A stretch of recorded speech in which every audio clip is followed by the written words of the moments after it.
There's a strange kind of limbo that comes with living in your parents' house when you're no longer a kid. At 22, I was deep in that limbo. I rented their garden-level apartment, a converted basement, really, to save up some money after college. It had its own entrance, a kitchenette, a bathroom, and my bedroom. It was my own little kingdom, separated from the main house by a single lockable door at the bottom of the internal staircase. It offered the illusion of privacy, but it was an illusion I was constantly bumping up against. My parents traveled a lot for my dad's work, which was the only thing that made the arrangement bearable. This particular weekend in November, they were off on one of their trips, a long weekend in Vermont. For me, that meant freedom. It meant I could finally use my own space without the low-level anxiety of my mom popping down to see if I needed any laundry done. On Friday night, I had my buddies Liam and Chris over. The plan was simple: order a mountain of greasy pizza, drink some beers, and watch the game. With my parents gone, the door at the bottom of the stairs to the main house stayed unlocked. Their kitchen had a much bigger fridge, and I'd stocked it with our beer for the night. The sound system in my apartment was decent, so we had music blasting, the bass thumping through the concrete floor. We weren't sloppy drunk by the end of the night, but we were definitely riding a solid buzz. Liam and Chris were both responsible enough not to drive, so they crashed on my oversized sectional couch. It was a beast of a thing, more than big enough for two grown guys. Around 2 a.m., after the game was over and the pizza was gone, I called it a night, said my goodbyes, and retreated to my bedroom down the hall, locking the door behind me out of sheer, lifelong habit. I was pulled out of a deep sleep a few hours later. The digital clock on my nightstand glowed with the numbers 4:17 a.m. What woke me was a sound from upstairs in the main house. A distinct, familiar creak. The third floorboard from the top of the stairs. The one that always groaned no matter how lightly you stepped on it. It was followed by the soft click and hum of the main refrigerator door opening. My brain, eager for a simple explanation, served one up on a silver platter. It had to be Liam or Chris, thirsty from the beer and pizza, stumbling upstairs to grab a bottle of water from the better-stocked fridge. It made perfect sense. I rolled over, pulling the comforter up to my chin, ready to drift back to sleep. But I heard a faint metallic scrape. The sound of my own bedroom doorknob, the one just feet from my head, being slowly, deliberately turned. It stopped when it met the resistance of the lock. For a second, there was nothing. I lay there, frozen, my eyes wide open in the dark. Why would they be trying to get into my room? I thought. Maybe it was a drunk prank. I was tired, my head was fuzzy, and confrontation felt like a monumental effort. I figured if I just stayed quiet and pretended to be dead asleep, they'd give up and go back to the couch. And they did. The silence returned. Annoyed but too exhausted to care, I eventually fell back asleep. The next morning, Chris was still passed out on the couch, but Liam was getting ready to leave. As he was grabbing his jacket, I asked him, "Hey man, what were you doing trying to get into my room last night?" He gave me a genuinely confused look. "What are you talking about? I didn't get up once. I was out like a light." Later that day, after Chris had woken up and we'd gotten some breakfast, I asked him the same question. He just laughed. "Dude, I don't think I moved a single muscle from the moment my head hit that cushion until I woke up with a headache an hour ago." I felt a knot tighten in my stomach. I tried to brush it off. Maybe one of them did it and just didn't remember. It was possible. Still, the feeling lingered. I spent most of that Saturday running errands. I got back to the house late that evening, completely sober but bone-tired. The quiet of the empty house felt different now, heavier.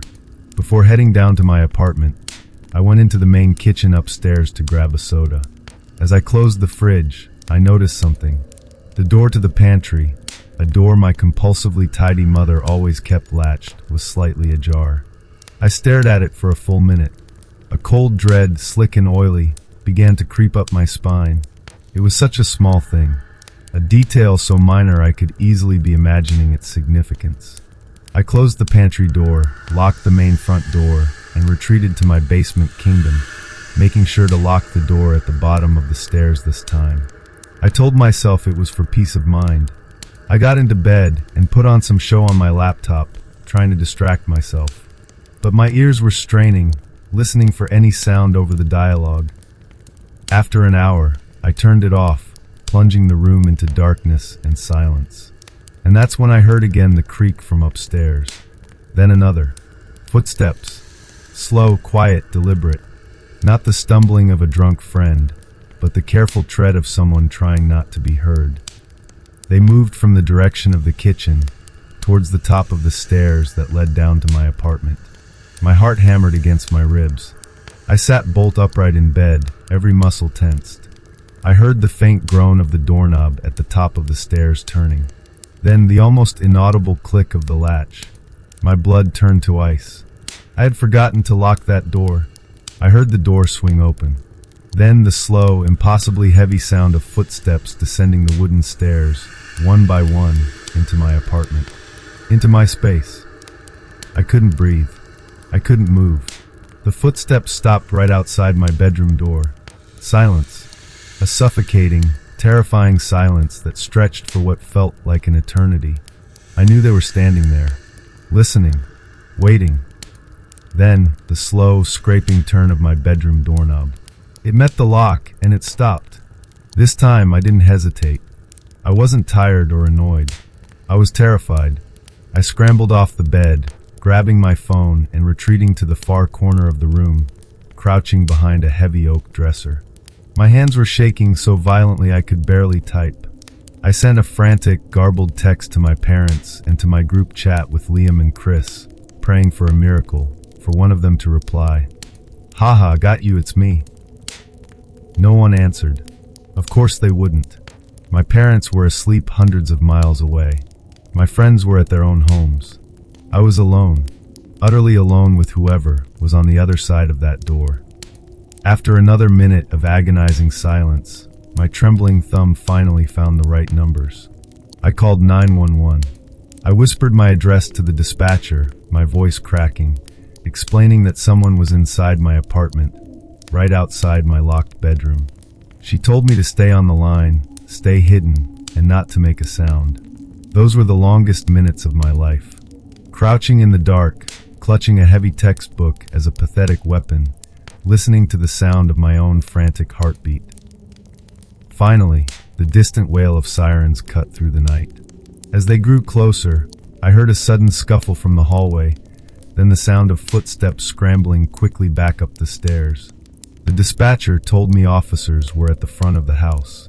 Terrified to leave the relative safety of my room, I asked her to have an officer come to my bedroom window, which faced the side yard. A moment later, a soft tap on the glass made me jump. I saw the reassuring silhouette of a police officer. I cracked the window open just enough to pass him the key to my side entrance. Seconds later, I heard the door to my living area open and the firm, clear announcement, "Police Department." Only then did I unlock my bedroom door. 2 officers stood in my hallway, flashlights cutting through the darkness. They cleared my small apartment in less than a minute. It was empty. "Stay here," one of them said, before they proceeded cautiously up the stairs into the main house. I stood in my own living room, turning on every single light, shivering. I could hear their footsteps, their quiet commands to each other, as they moved through the rooms above me. It was when they got to my parents' bedroom that I heard a sudden commotion, a shout, a crash, and a man's voice yelling in fear and anger. Not a cop's voice. One of the officers told me to wait downstairs. A few minutes later, they came down, escorting a man between them. He was tall, gaunt, and filthy, dressed in ragged jeans and a stained hoodie. His eyes were wide and frantic, and when they locked on me, they burned with a terrifying, raw hatred. I had never seen him before in my life. After they had him in a squad car, the officers explained that they'd found him hiding in my parents' walk-in closet, burrowed behind a rack of winter coats. He had made a small nest for himself, littered with empty food packages from their pantry. He was homeless. Apparently, I had left the main front door unlocked that Friday night when my friends were over. He had likely slipped in while we were blasting music, and had been living silently in the empty rooms above my head for 2 full days. My parents, horrified, declined to press charges. He was mentally unwell, they said, and nothing was stolen besides a bit of food. But that didn't matter to me. The locks on my door were meant to keep the world out. I never considered that the thing I should be afraid of might already be inside, listening to my music, watching me sleep, and patiently waiting for me to forget to lock a single, crucial door. I moved out a month later. I still can't sleep without double-checking the locks 3 times, haunted by the memory of that slow, quiet turn of a doorknob, and the chilling realization of how fragile the barrier between safe and unsafe truly is.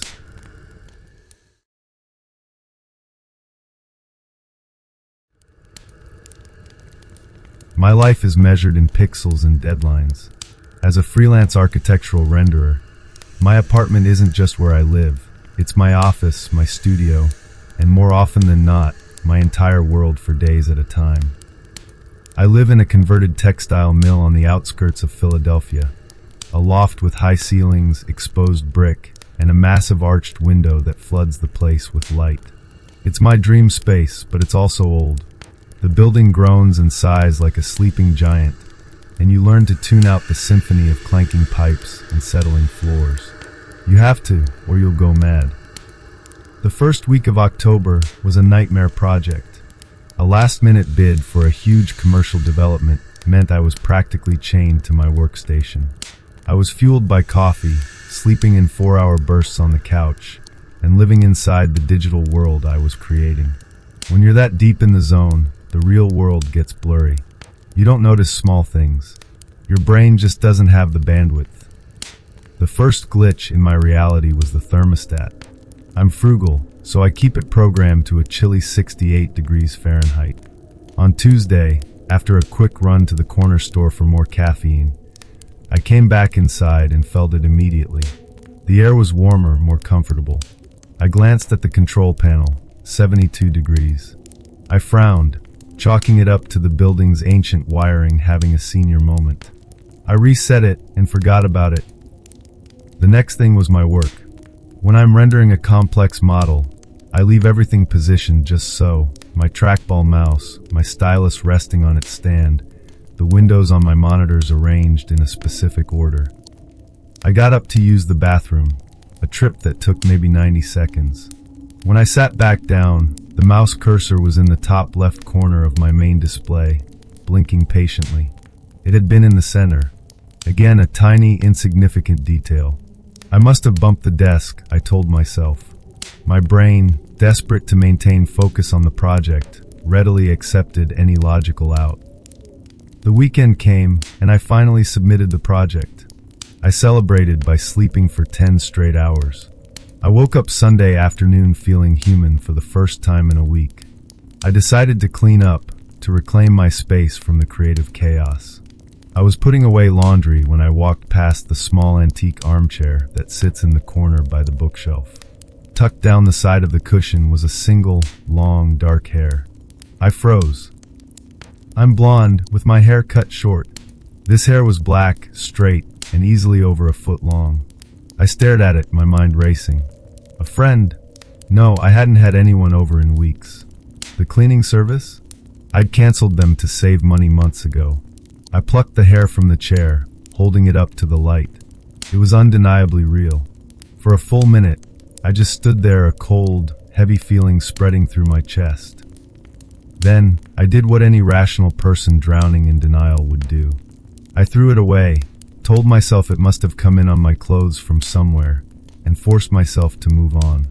But the feeling didn't go away. It was a low-level hum of anxiety under the surface of everything.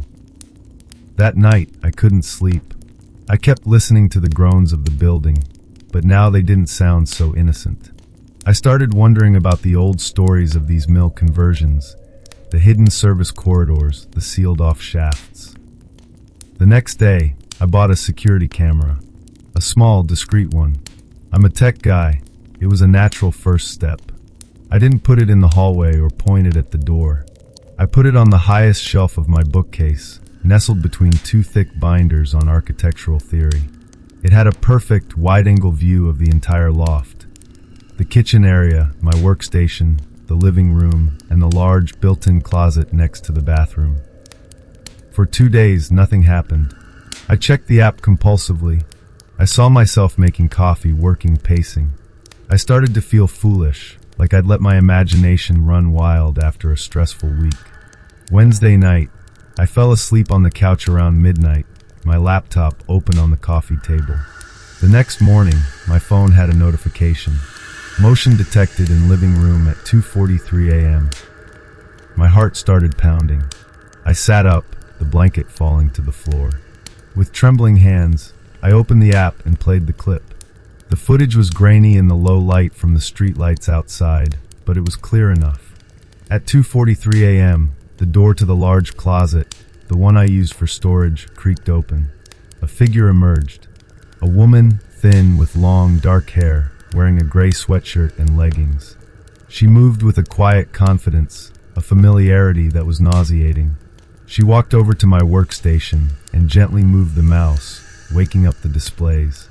For a full minute, she just stood there, her face illuminated by the glow of my work, her head tilted as if she were studying the digital building on the screen. Then she turned and walked towards the couch. Towards me. The footage showed her standing over me for what felt like an eternity. She didn't move, didn't make a sound. She just stood there, watching me sleep. Her stillness was the most terrifying thing I had ever seen.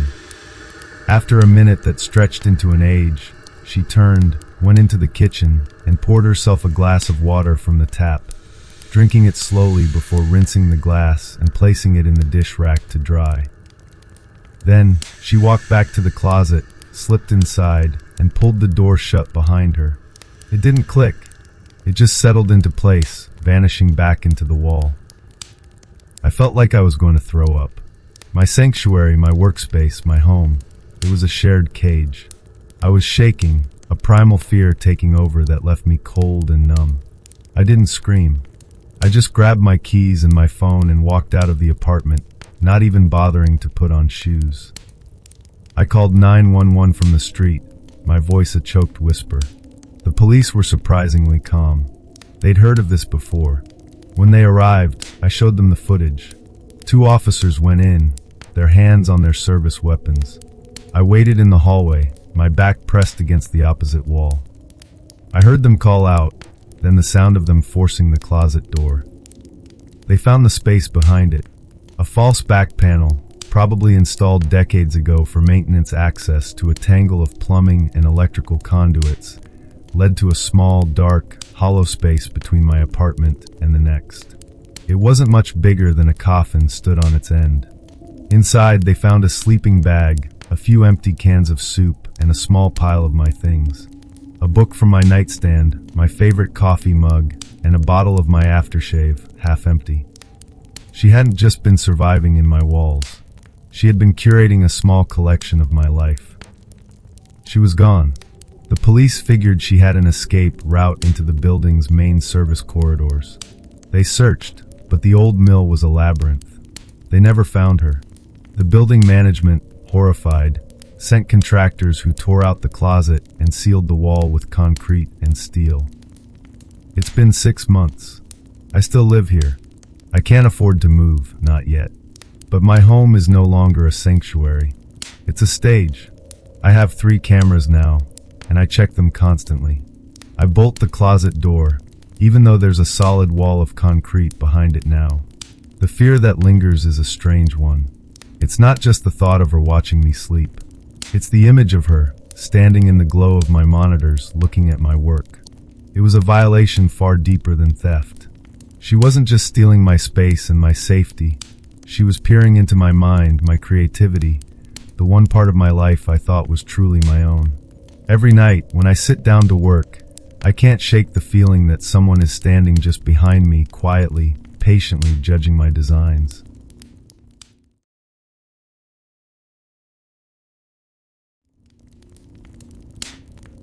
The suburbs have a special kind of silence.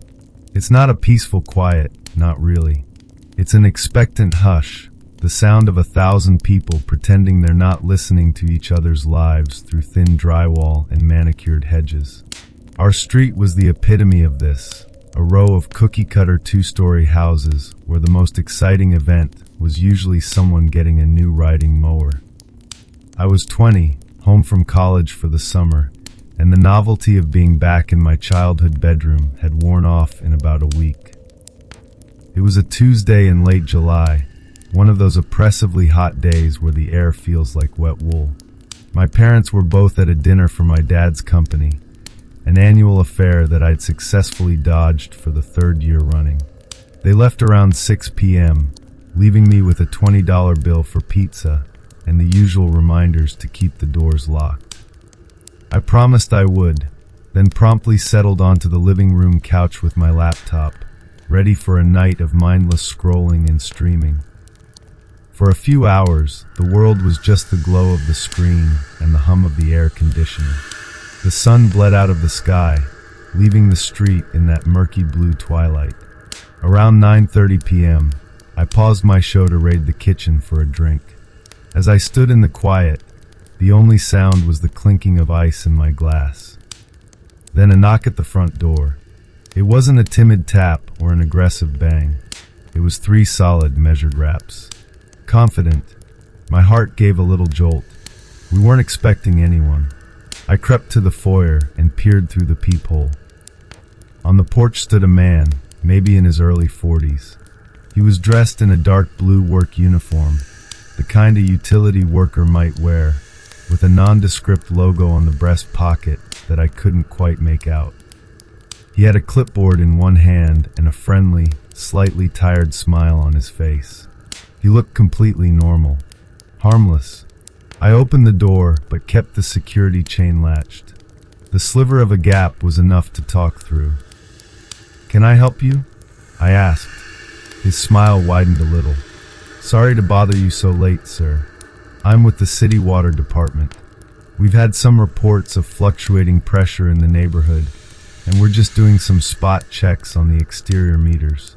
Just need to take a quick look at the one on the side of your house." It sounded plausible, vaguely official, but it was almost 9:45 at night. "Isn't it a little late for that?" I asked, trying to keep my voice steady. "Tell me about it," he chuckled, shaking his head wearily. "They've got us playing catch-up all week. I'm the last stop on the route, then I can finally head home. Won't take but 5 minutes. I don't even need to come inside." Everything in me screamed that this was wrong. The late hour, the unsolicited visit, but he seemed so ordinary. I was afraid of looking like a paranoid kid. I don't know. My dad usually handles this stuff." "No problem," he said, still smiling. He gestured with his clipboard. "Could you just tell me your family name for my report? And is the main water line on the left side of the house or the right?" A cold spike of adrenaline shot through my stomach. He wasn't just asking about the water meter. He was gathering information. He was mapping my house. "You know, my dad told me not to talk to anyone." I lied, my voice suddenly firmer. "He's a police officer, and he'll be home any minute. You should probably just come back tomorrow during business hours." The friendly mask didn't vanish, but it thinned. The light in his eyes seemed to dim. He stared at me for a long second through the crack in the door. "Right. Police officer's kid." "Got it," he said, his tone flat now. He gave a curt nod, turned around without another word, and walked down the driveway, not to a work van, but to a plain, dark sedan parked just past our property line. He got in and drove away. I slammed the deadbolt home, my hand trembling. My heart was pounding against my ribs like a trapped bird. I watched through the window until his taillights disappeared. For the rest of the night, every creak of the house was him coming back. Every shadow was his silhouette. The next day, I told my dad about it. He called the city water department. They confirmed what I already suspected. They had no one working in our area, and their field employees never make house calls after 5 p.m. without a pre-scheduled emergency appointment. He told me I did the right thing. We both tried to brush it off as a weird one-off, maybe a would-be scammer. A week went by.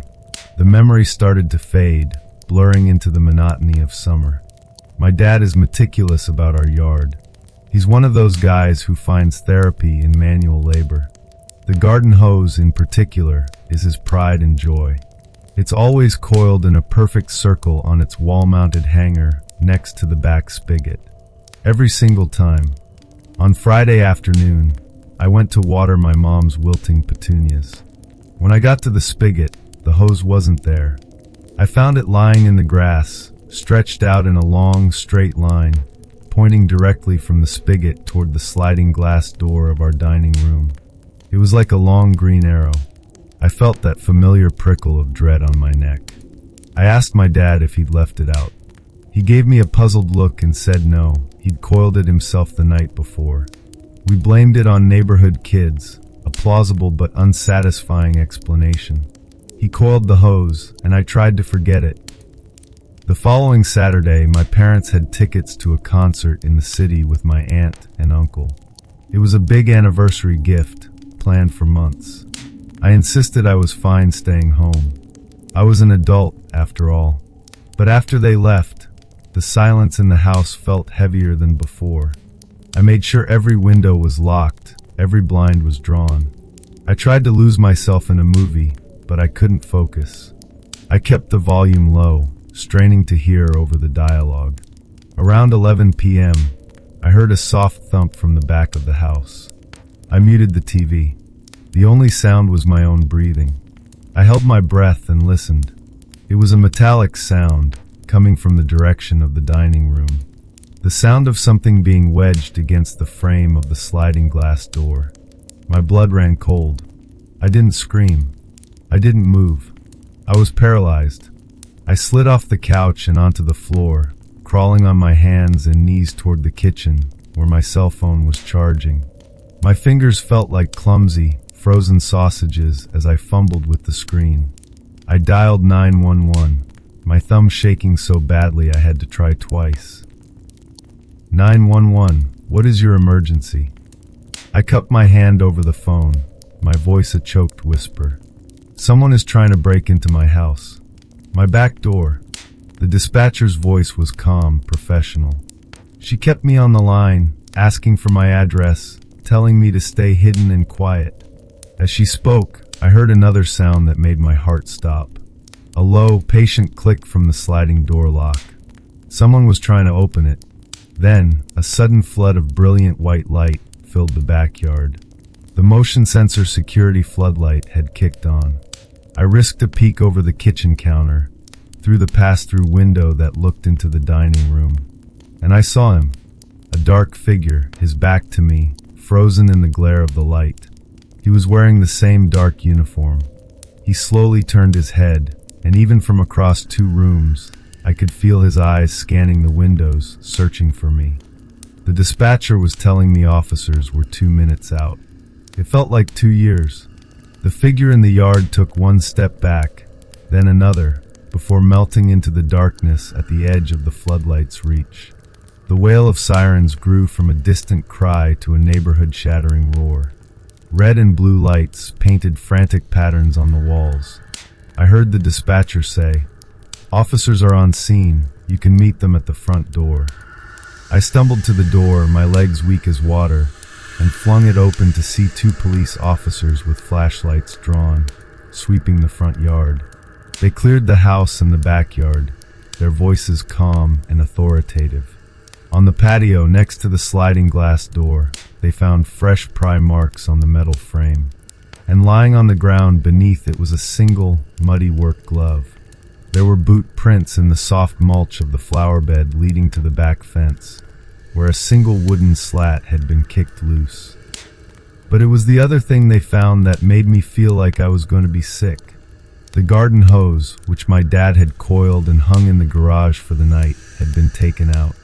It was stretched across the entire length of the backyard, from the side of the garage to the grass beneath my bedroom window. The brass nozzle was pointing straight up at it. A message: "I know where you sleep." The police took my statement. They canvassed the neighborhood. No one saw anything. The glove had no identifying marks. The boot prints were a common work boot tread. There was nothing to go on. My parents broke every speed limit to get home. My mom held me for so long I could barely breathe. The next day, my dad installed a state-of-the-art security system with cameras covering every angle of the house. It's been 5 years since that night. I've finished college and moved into an apartment in the city, on the 7th floor of a secure building. They never caught him. His face, once just a bland and friendly mask, is now a terrifying blank in my memory. I can't recall his features, only the chilling emptiness in his eyes when my lie about my dad being a cop had landed. I don't go back to my parents' house often. The suburbs no longer feel safe. They feel exposed. Sometimes, when I'm trying to sleep, I can still hear the soft, patient scrape of metal on metal. And I see that garden hose, lying in the grass like a silent, green accusation, aimed right at the place I was supposed to be safe. It's a reminder that the most terrifying monsters are the ones who can look you in the eye and smile, right before they decide to come inside.